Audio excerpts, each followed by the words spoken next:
Hi అండి, welcome to SJ daily vlogs.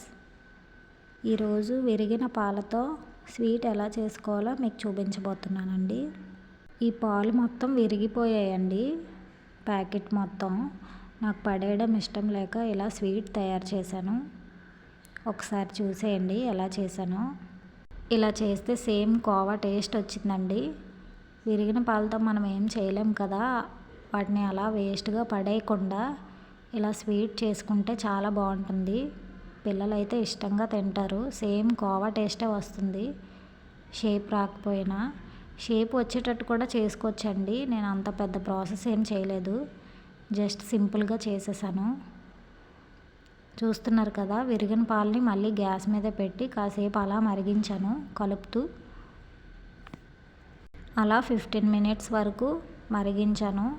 Water మొత్తం ఇంకేంత వరకు ఉంటే గ్యాస్ వేస్ట్ అయిపోతుంది కదా. ఆ విరిగిన మిశ్రమాన్ని ఇలా ఫిల్టర్ పెట్టుకున్నాను.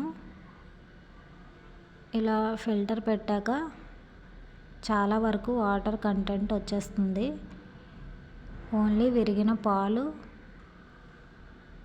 కొంత ఇలా ముక్కలు ముక్కలుగా ఉంటుంది.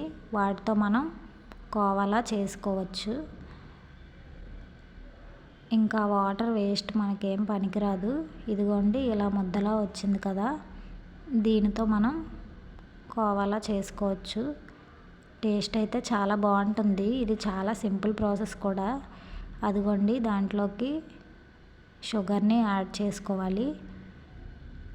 కావలసినంత స్వీట్, మనం ఎంత స్వీట్ తింటామో అంత షుగర్ని యాడ్ చేసుకొని ఇలా కలుపుతూ ఒక 15 మినిట్స్ 10 మినిట్స్ అలా కలుపుతూ ఉంటే కొంచెం బ్రౌనిష్ కలర్గా వస్తుందండి. అంతే, తయారైపోయినట్టే. పాలకోవా, విరిగిన పాలతో పాలకోవా ఇలా చేసుకోవచ్చు. టేస్ట్ అయితే చాలా బాగుంటుంది. ఇది చాలా సింపుల్ ప్రాసెస్ కూడా. మీరు ఎప్పుడైనా ట్రై చేయకపోతే ఒకసారి ట్రై చేయండి.